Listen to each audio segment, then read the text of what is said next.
Bonjour à toutes, bonjour à tous. Nous vous souhaitons la bienvenue dans cette nouvelle matinale RSM et nous sommes ravis de vous retrouver dans ce nouvel épisode.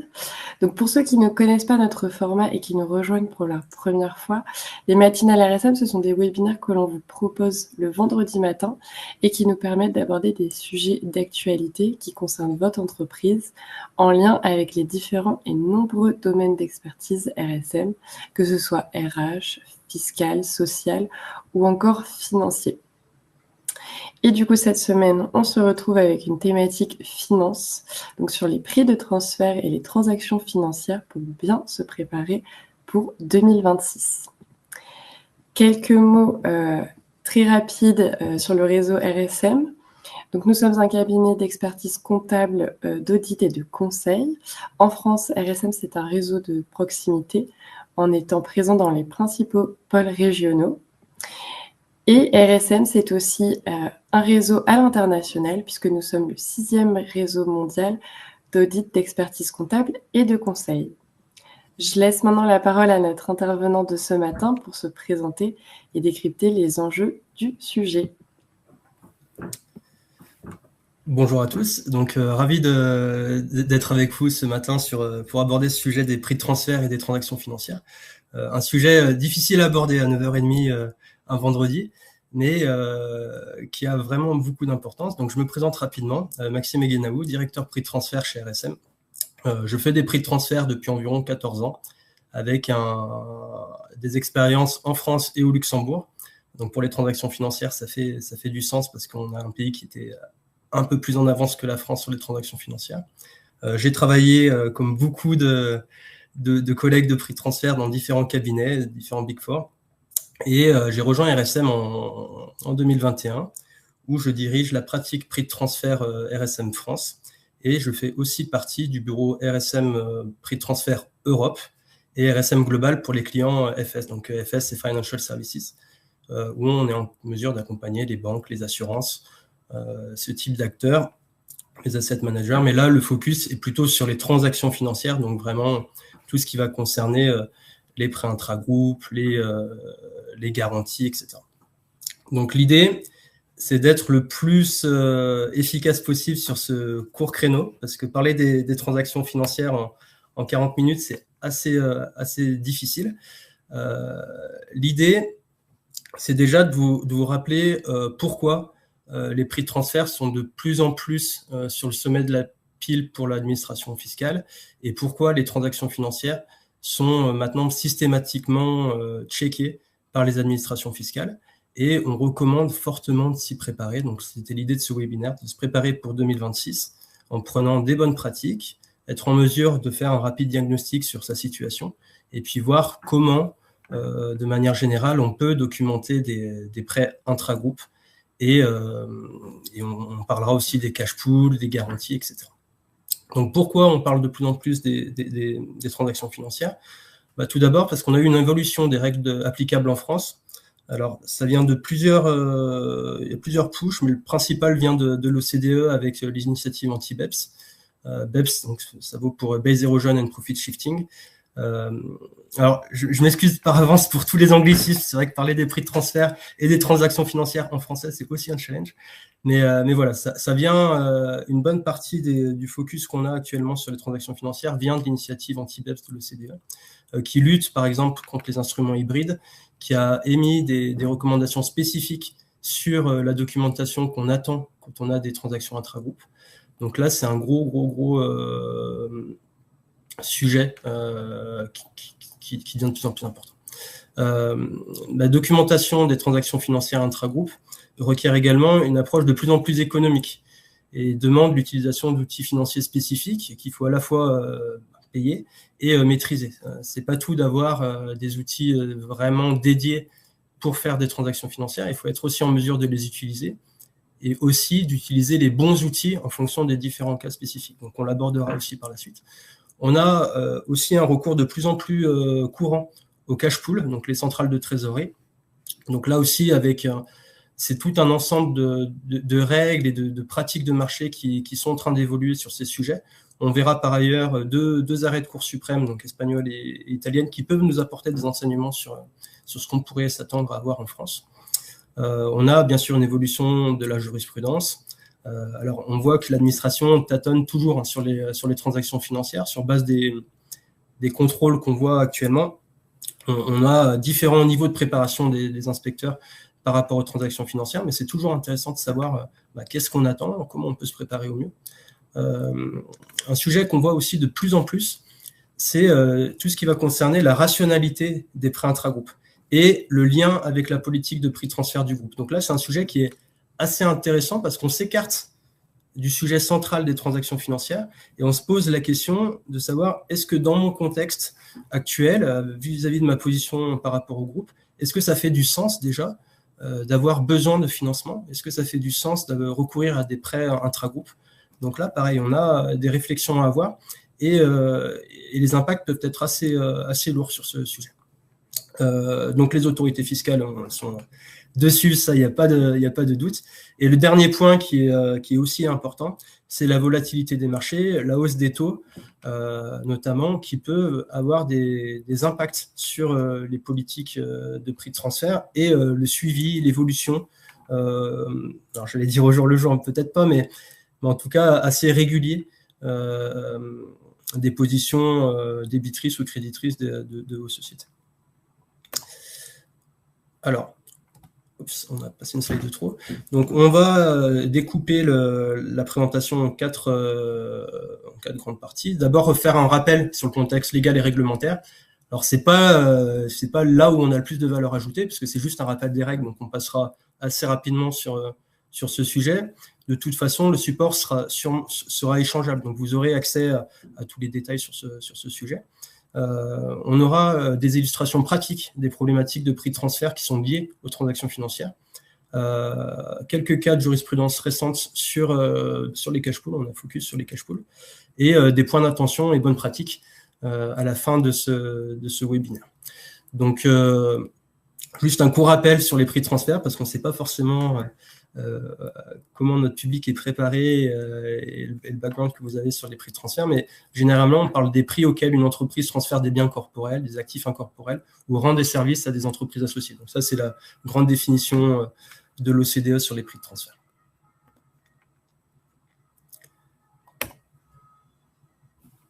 Donc, en France, alors là, c'est un court rappel des obligations prix de transfert.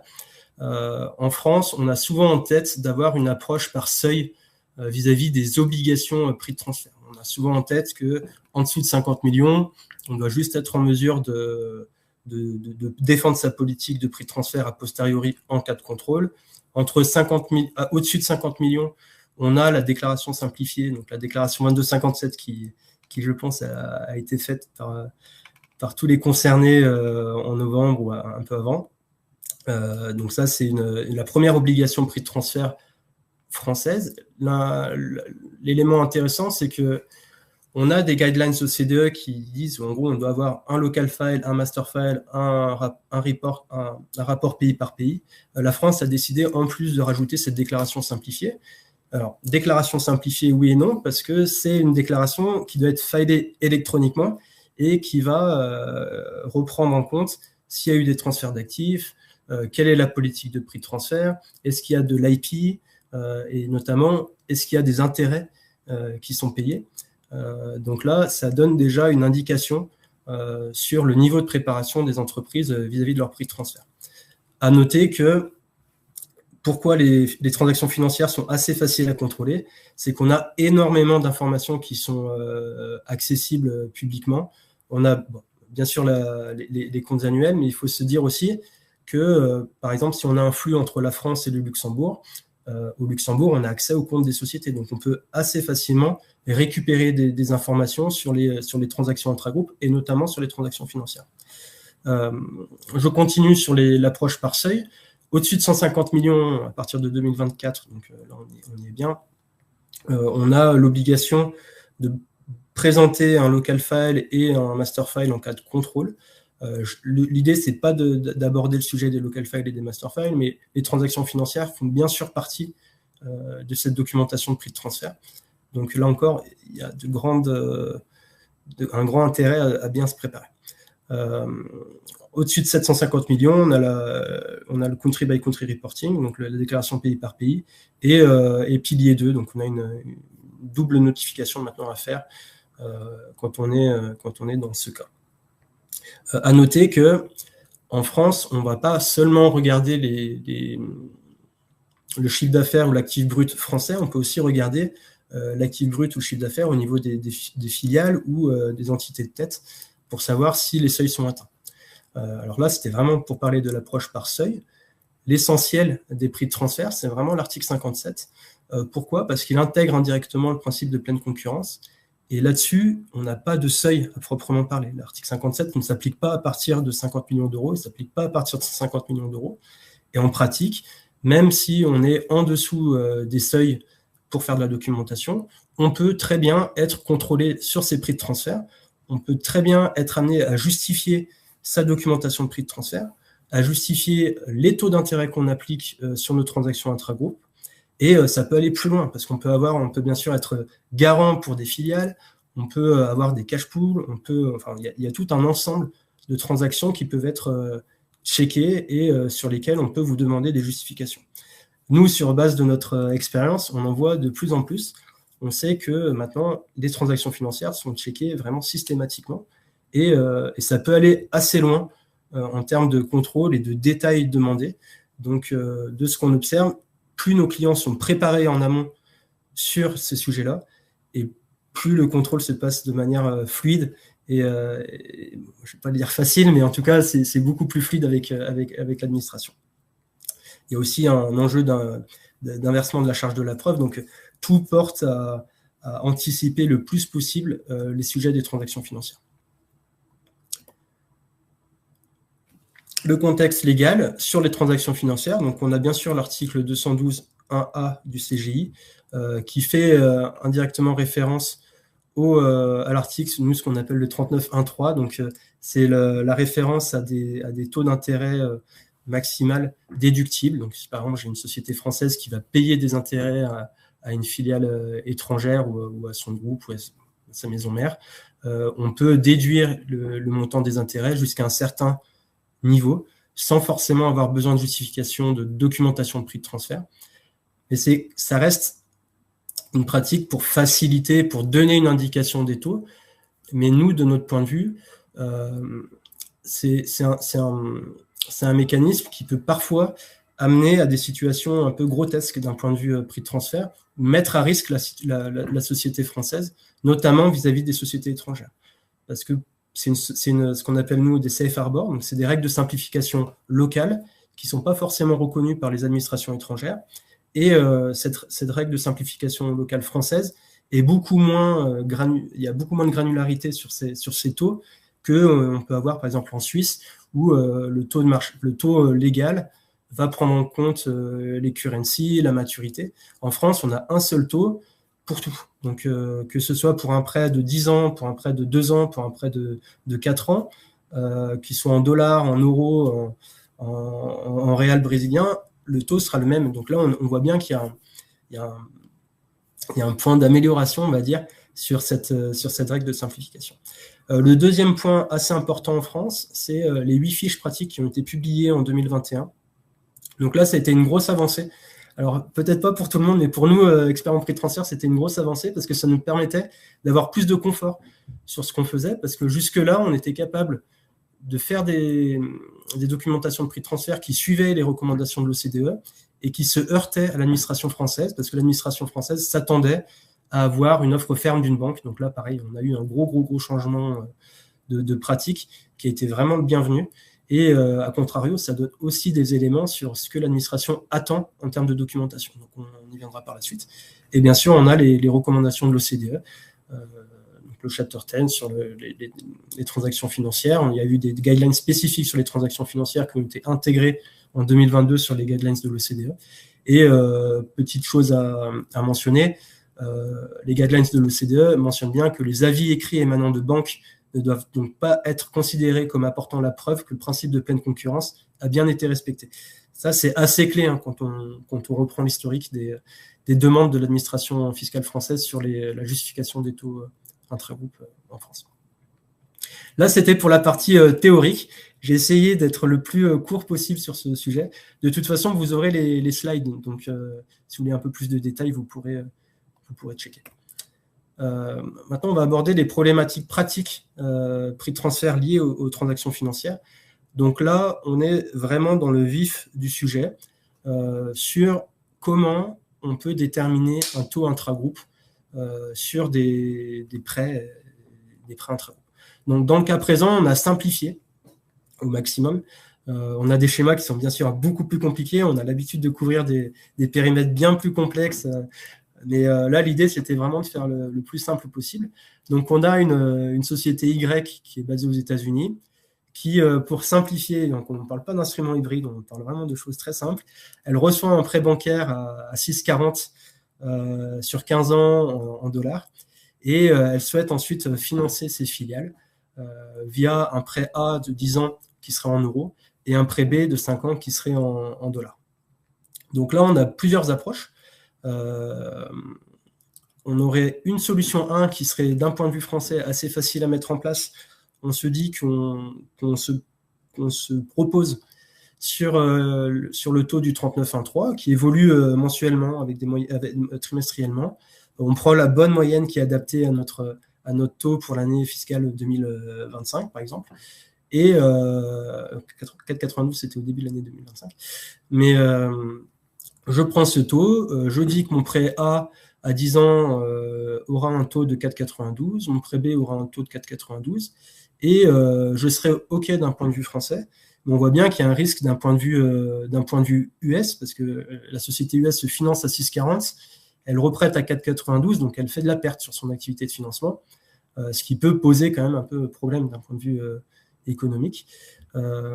Et en plus de cela, on pourrait théoriquement devoir réaliser une déclaration d'Axis, parce qu'on utilise, alors là, sans rentrer dans le détail des déclarations d'Axis, mais théoriquement, quand on utilise un safe harbor local, donc une règle de simplification locale, c'est quelque chose qu'on doit aussi déclarer dans une déclaration d'Axis. Parce que ça fait partie des hallmarks, ça fait partie des marqueurs.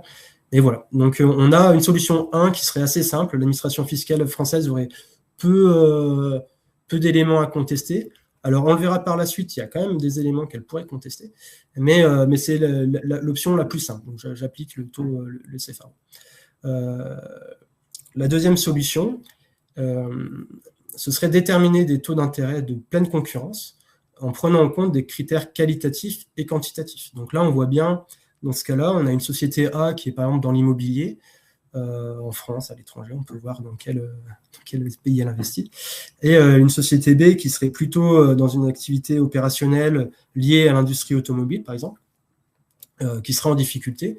Donc là, on voit bien d'un point de vue économique qu'on a deux sociétés qui ne sont pas sur le même industrie, qui n'ont pas forcément les mêmes risques pays, le taux n'est pas forcément, la currency, la devise n'est pas la même, et donc on pourrait s'attendre théoriquement à avoir des taux d'intérêt qui seraient un peu différents entre la société A et la société B. Donc là, on sera en mesure d'avoir une documentation de prix de transfert pour documenter les taux applicables. Ça diminuerait les risques d'un point de vue US. C'est fort probable que les taux soient un peu plus élevés que ce qu'ils ont. On sera en mesure de remonter plus de cash aux US et ce serait en ligne avec les recommandations OCDE. Il n'y aurait pas de déclaration d'Axis. Mais par contre, on aurait besoin de réaliser une étude de prix de transfert pour déterminer ces fameux taux de marché. Donc, dans ce cas-là, on a plusieurs approches qui peuvent être utilisées. Je passe sur la suite. On pourrait, dans un premier temps, pour déterminer ces taux de marché, il faudrait s'assurer, alors là, c'est des éléments qui peuvent parfois être sous-estimés par les sociétés. Donc, c'est tout ce qui concerne les delineation of the transaction, donc la délimitation de la transaction, de savoir si, effectivement, avant d'entrer dans ce prêt, est-ce que je suis en mesure de m'assurer que la société emprunteuse est en mesure d'emprunter. C'est vrai que c'est un sujet qui paraît logique quand on est entre sociétés non liées, mais dans une relation intragroupe, parfois, c'est une justification qu'on ne fait pas forcément.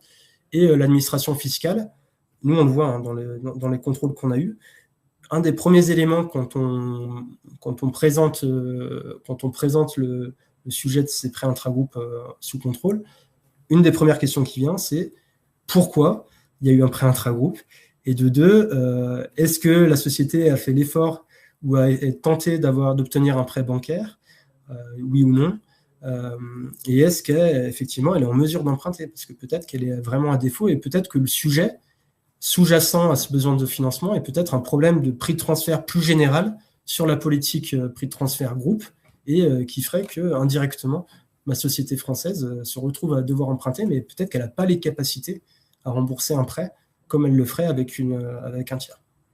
Donc ça, c'est un élément assez clé. On a des guidelines de l'OCDE sur le sujet. On a des pays qui sont aussi de plus en plus en avance sur ce sujet. Par exemple, l'Allemagne, qui a des guidelines assez clairs sur ce qu'on appelle les debt capacity analysis, donc l'analyse de capacité d'emprunt. En France, on l'observe un peu moins, mais théoriquement, ça pourrait venir, parce qu'on s'attend, elle suit les recommandations de l'OCDE. L'OCDE indique clairement qu'avant d'entrer dans une transaction intragroupe, on doit aussi faire une delineation analysis, donc ça fait partie d'une delineation analysis. Et donc, on devrait théoriquement, en tout cas, justifier le fait que ma société est en mesure d'emprunter. L'autre cas aussi, donc de l'autre côté de la pièce, est-ce que ma société prêteuse est en capacité de prêter? Donc ça aussi, ça paraît naturel, mais on peut avoir le cas, et c'était notamment le cas au Luxembourg, et on a un changement aussi aux Pays-Bas actuellement, où on avait des sociétés qui avaient 1% ou 2 millions d'euros de capital et qui faisaient des prêts de plusieurs milliards à des filiales. Là, on voit bien que peut-être que ce n'est pas suffisant d'avoir 2 millions pour faire des prêts de plusieurs milliards ou de plusieurs centaines de millions. Donc là, pareil, on a des analyses qui permettent de documenter ce qu'on appelle le capital requirements, donc de documenter le niveau de capital nécessaire pour entrer dans une transaction intragroupe. Donc là, pareil, il y a plusieurs méthodologies pour le documenter. En 40 minutes, vous doutez bien qu'on n'a pas le temps d'aborder le fond, vraiment la terminologie exacte des méthodologies qu'on peut emprunter. Mais voilà, il y a plusieurs approches. On peut utiliser l'expected loss, on peut utiliser le CAPM en soutien pour ceux à qui ça parle. Mais voilà, il y a plusieurs manières de le documenter. Ensuite, en analyse préliminaire toujours, donc là, on n'a même pas abordé la détermination du taux. Donc, on voit bien qu'on est sur un sujet qui est plus ample que ce qu'on a tendance à anticiper. Il faut regarder si les caractéristiques du prêt sont assimilables à un prêt. On a, par exemple, des challenges sur des taux, des prêts à 0%, par exemple. Alors, ça pouvait s'expliquer à une époque quand on avait des taux négatifs. Donc, 0%, c'était pas si mal. Mais maintenant, c'est quand même de plus en plus compliqué d'avoir des taux à 0%. Ça peut être plutôt assimilé à de l'equity. Donc, il faut être vigilant aussi sur ces sujets. Les caractéristiques d'un prêt intragroupe, ça peut aussi être, et dans le cas de taux hauts, par exemple, les conditions de remboursement anticipé. C'est vrai qu'on pourrait s'attendre, quand les taux sont bas, d'avoir des acteurs qui seraient plutôt OK à pas forcément intégrer de clauses de remboursement anticipé, des pénalités de remboursement anticipé. En revanche, quand les taux sont hauts, on pourrait éventuellement s'attendre à avoir ce type de clause dans les contrats. Et j'en viens du coup aux autres conditions. Est-ce que mon contrat respecte le droit des sociétés, le droit des contrats? Est-ce qu'on a vraiment une documentation, un support contractuel qui est solide pour justifier aussi de ma documentation? Donc ça, c'est juste les analyses préliminaires. Et ensuite, le cœur du sujet pour nous, c'est vraiment la détermination d'une note de crédit. Donc d'abord, je me suis assuré qu'en gros, je suis capable de faire un prêt. La deuxième grosse étape, et pour nous, c'est vraiment l'étape primordiale, c'est la détermination d'une note de crédit. Pourquoi ? Parce que déjà, on a eu une évolution de la jurisprudence sur les méthodes qu'on peut utiliser. Maintenant, l'administration française est plus ouverte à l'utilisation de ce qu'elle appelait par le passé des black box. Donc, c'était des outils de notation de type Standard & Poor's, Moody's, qui permettent, quand on rentre, par exemple, les données financières d'une entreprise, de déterminer une note de crédit en prenant des éléments qualitatifs, quantitatifs. Donc, chez Standard & Poor's, on a Credit Risk Pricing. Chez Moody's, on a par exemple les RiskCalc. RiskCalc, je pense que beaucoup sont familiers avec. Donc ça peut être des méthodologies, des outils qui permettent de donner des notes de crédit et même, aller un peu plus loin, de donner des taux d'intérêt qui correspondent à ces notes de crédit, compte tenu du montant du prêt, compte tenu du pays, compte tenu de la seniorité du prêt, etc., de tout plein d'autres facteurs qu'on verra par la suite. Donc là, on a quand même un peu plus de confort depuis 2021 sur ces sujets. Donc, ce qui est une bonne chose d'un point de vue français. Ce qui est important aussi à noter, et c'est pourquoi aussi il est parfois plus compliqué de documenter des taux a posteriori, parce que toutes les analyses doivent être faites de manière contemporaine. Donc, même si on fait en 2025 une analyse de taux sur 2023, par exemple, au hasard, on doit se baser sur des documents qui étaient disponibles pour documenter mon prêt en 2023. Donc, nécessairement, en général, on va se baser sur les comptes 2022 pour documenter 2023, 1er janvier 2023, par exemple. Donc là, on se rend compte que plus on l'anticipe et on le fait de manière contemporaine, et plus on est en mesure d'apporter des éléments pour ajuster la note de crédit, pour négocier les conditions autres que le taux d'intérêt avec ma partie liée, etc. Donc, c'est pour ça qu'on recommande quand même, à partir du moment où il y a un projet de financement intragroupe, de faire la documentation de prix de transfert assez tôt.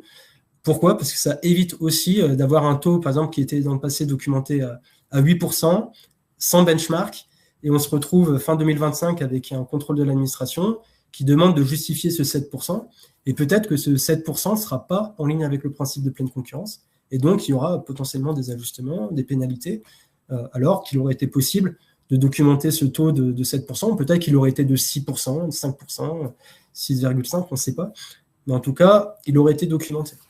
Donc là, on conseille quand même, à partir du moment où il y a un prêt intragroupe, de réaliser l'étude immédiatement, ne serait-ce que pour déterminer un taux de marché. On ne recommande pas forcément l'utilisation du taux du 39,3. On l'a vu, pourquoi, hein, c'est par rapport au challenge potentiel des autres administrations. Ça peut amener des situations où ça crée de la perte. Donc voilà. La note de crédit, la détermination de cette note de crédit, elle est vraiment cruciale et elle peut se baser sur plusieurs éléments. Donc, on a ce qu'on appelle des scorecards, on a des outils de crédit.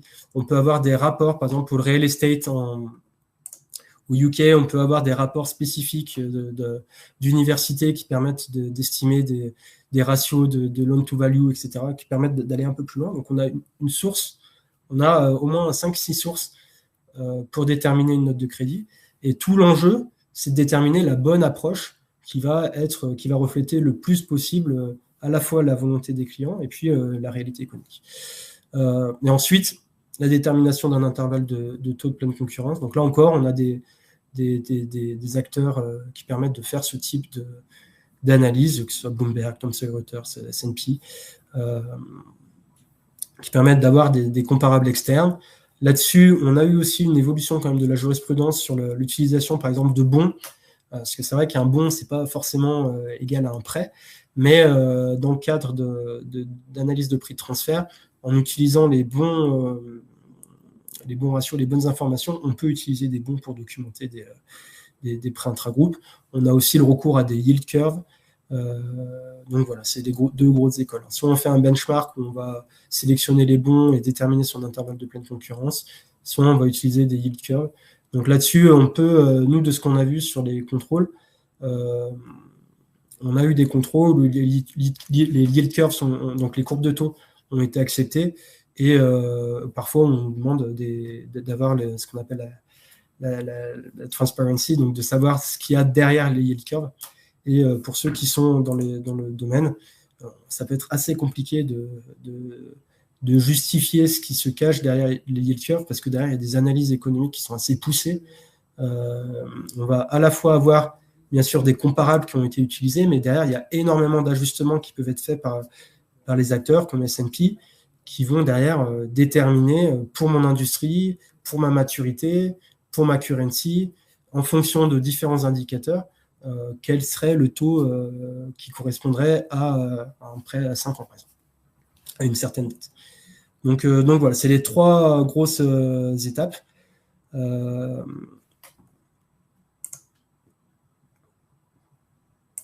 sais pas si ça va sauter une slide. Et donc là, on l'a vu, hein, pour faire un résumé, On analyse les caractéristiques des prêts A et B. On analyse la capacité d'emprunt des sociétés A et B. On analyse la capacité de prêt de la société Y. On détermine une note de crédit. On réalise un benchmark pour A et B. Et on prépare bien sûr un rapport qui va soutenir l'approche qui a été choisie. Donc, il n'y a pas une approche. Donc là, on voit bien qu'il n'y a pas une seule approche pour documenter un taux.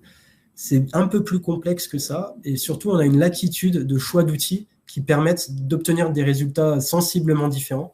Et c'est là où on a quand même pas mal de valeur ajoutée parce que vous, en tant qu'acteur, vous n'avez pas forcément accès à beaucoup de bases de données et parce que c'est assez coûteux. Hein. Donc voilà, là, c'est un point sur lequel on est... il faut quand même avoir de l'expertise. Donc là, on était sur la partie transaction intragroupe, prêt intragroupe. Le deuxième point qu'on voulait aborder rapidement via des cas de jurisprudence, c'est les cash pools, les sociétés centralisatrices. Donc là, l'idée, c'est pas de rentrer dans le détail de ces cas de jurisprudence, mais vraiment de retenir les principaux éléments. Donc dans ce cas de l'arrêt de la Cour espagnole en juillet 2025, ce qui était intéressant, c'est donc il y a eu deux types de challenges. La première, c'était de comment les taux d'intérêt étaient fixés, et le sujet sous-jacent, c'était le profil fonctionnel.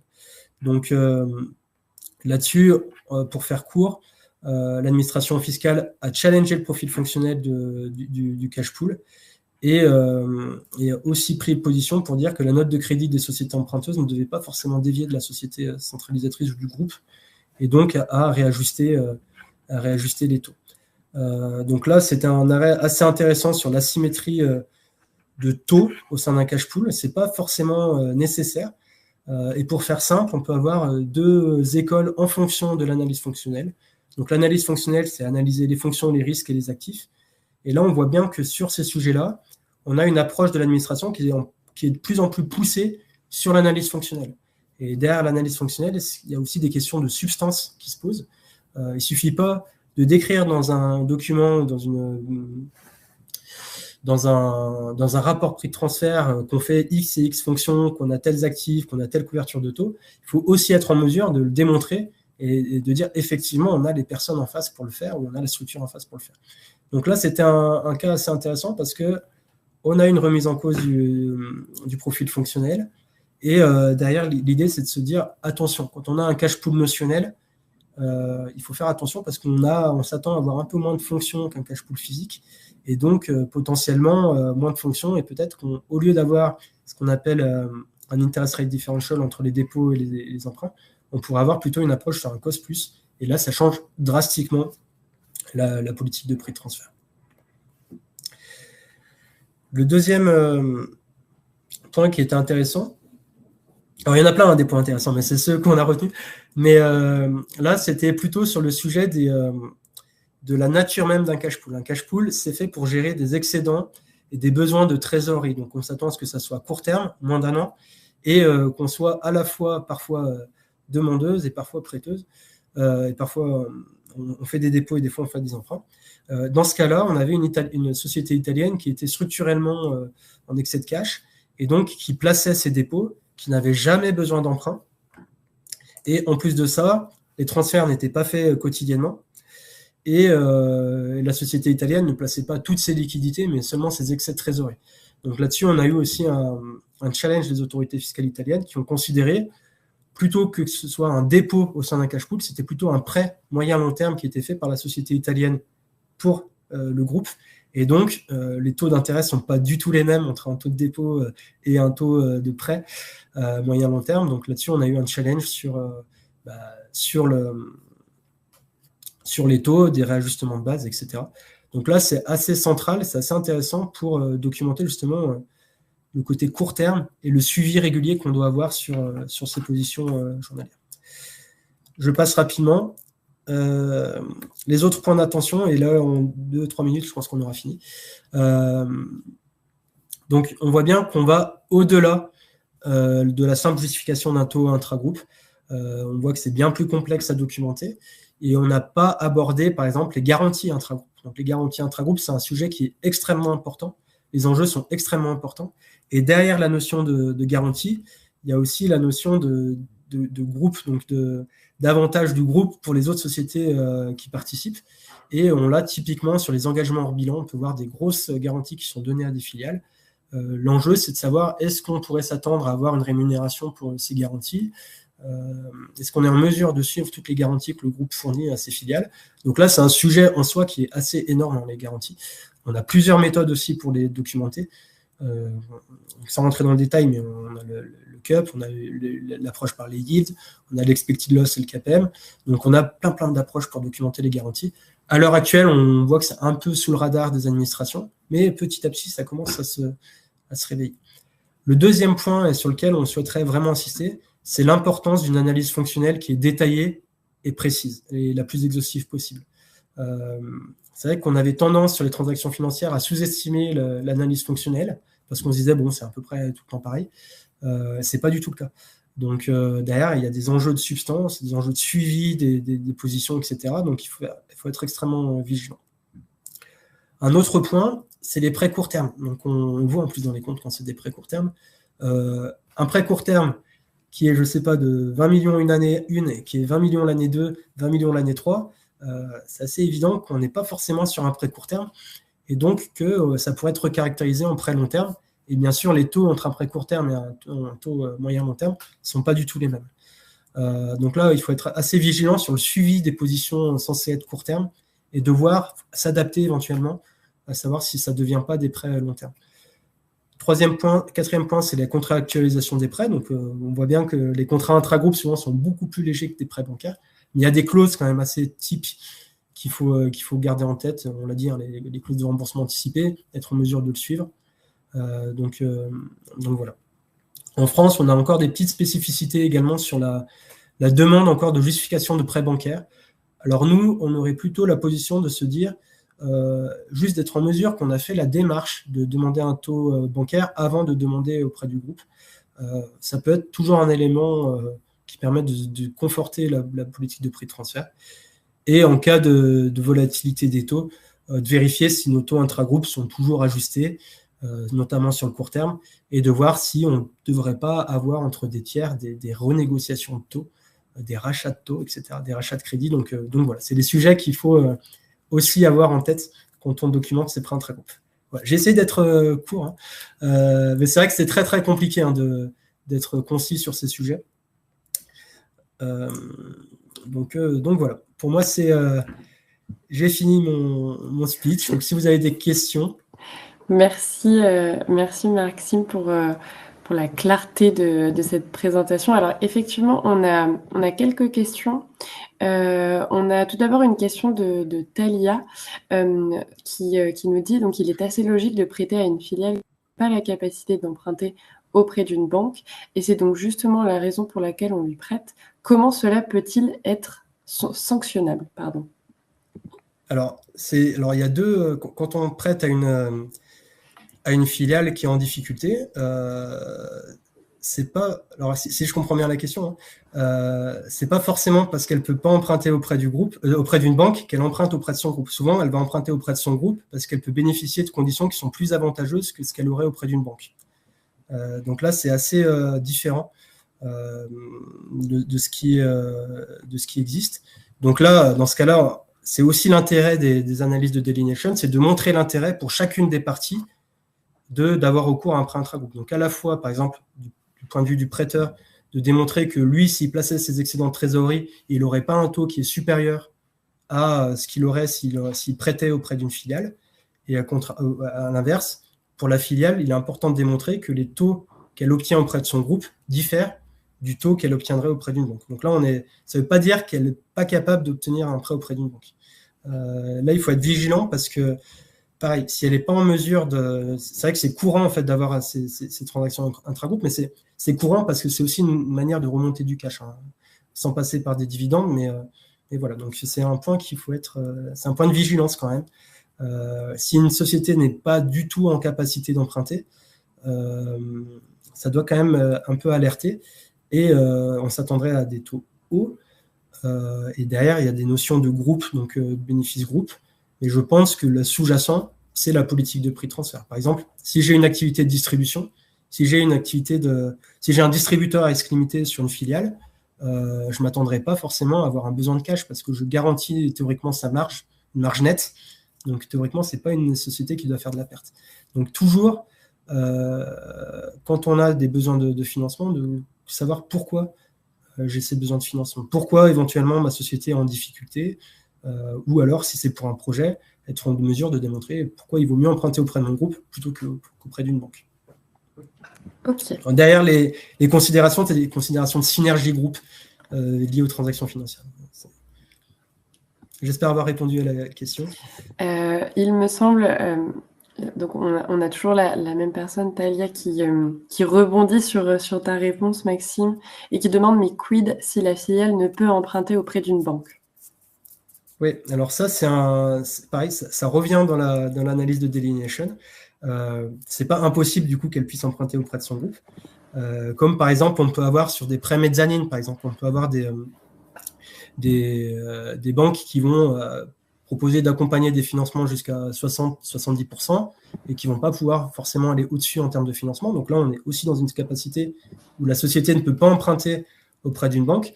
Mais les banques ne sont pas les seuls acteurs en mesure de prêter. On peut avoir des mezzanine lenders, on peut avoir des sociétés de capital risque qui peuvent aussi emprunter. Donc, les banques ne sont pas l'alpha et l'oméga des comparables et le fond d'une capacité à emprunter. C'est juste qu'on va être sur des notes qui vont être par exemple de triple C ou un peu plus élevées. Et donc, on s'attendrait à avoir des taux qui seront plus élevés. Mais ça ne veut pas dire que c'est impossible d'emprunter, c'est juste qu'il faut être en mesure de bien documenter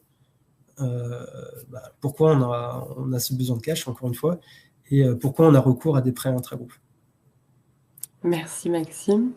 On a une autre question de Marius qui nous dit « Bonjour, en cas de gestion centralisée des comptes bancaires de la filiale française par le groupe basé à l'étranger avec du cash pooling notionnel, quelles sont les mesures de base à mettre en place pour sécuriser cette pratique? Les conventions de trésorerie ne sont légalement ni obligatoires ni normées, me semble-t-il. Quelles sont les informations minimum qu'elles doivent comporter pour être pertinentes ?» Oui, alors là, c'est un gros sujet sur les cash pools. Alors, les cash pools notionnels, déjà, c'est des profils fonctionnels qui sont un peu plus légers en termes de structure et de gestion quotidienne. Donc, il faut être assez vigilant sur la partie contractuelle. Par exemple, on a des différentes approches entre les US et la France sur la nécessité d'avoir des supports contractuels. Par exemple, on a eu le cas récemment c'est pas d'un cash pool, mais c'était d'un prêt intragroupe entre un groupe US et une filiale française.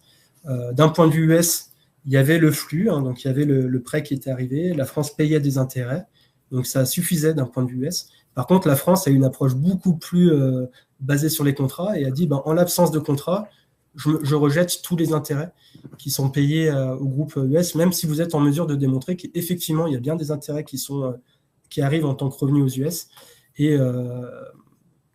et qui sont taxés là-bas. Après, il faut voir. Mais d'un point de vue des cash pools, ce qui est important vraiment maintenant de documenter, c'est tous les aspects relatifs aux fonctions exercées par la société centralisatrice. Donc là, il y a deux écoles. Soit vous avez un cash pool qui utilise un cost plus, et donc là, on s'attend à ce qu'il y ait peu de fonctions. Donc en gros, on aura une symétrie quasi des taux entre les taux d'emprunt et les taux de dépôt. Donc là, le risque est quand même plus faible d'un point de vue français parce que c'est quand même à son avantage. Si on est sur une approche avec des interest rate differential, là, il faut avoir une analyse fonctionnelle plus poussée, de savoir qui gère le risque crédit, est-ce qu'on a des outils de couverture de taux, comment on gère le multi-currency, comment on détermine les taux, est-ce qu'on a des taux différenciés en fonction des filiales qui empruntent. Donc c'est assez large de ce qu'on peut... Des contrats de cash pool, ça peut être assez gros en termes de policy, ça peut être plus réduit. Ça peut être updaté tous les mois, ça peut être updaté tous les trimestres. Donc, c'est assez difficile de répondre précisément à cette question. Mais vraiment, le point central, c'est le profil fonctionnel, la substance. Parce qu'il ne suffit pas de dire qu'on a plein d'actifs, plein d'utilisations de couverture de taux, etc., par exemple aux US. Alors qu'en réalité, on se rend compte qu'il n'y a personne dans cette fonction de trésorerie. Donc là, pareil, on peut avoir des challenges sur le sujet. Et les clauses, c'est énorme en fait, tout ce qu'on peut avoir. Merci beaucoup, Maxime, pour la clarté de ta présentation et le décryptage du sujet. Je rebondis sur ce que vous a écrit notre modératrice Domiti. Donc, si vous souhaitez en savoir plus, vous avez un booston prévu à cet effet pour prendre rendez-vous avec Maxime. Écoutez, il ne reste plus qu'à vous remercier, Maxime et tous ceux qui étaient présents ce matin pour cette matinale. Le replay sera disponible ainsi que la présentation téléchargeable. Et il ne nous reste plus qu'à vous souhaiter une bonne journée. Merci beaucoup. Et Marius, oui, il faut analyser, il faut checker et revoir les contrats pour voir s'il y a des choses à faire. Merci à tous. Merci.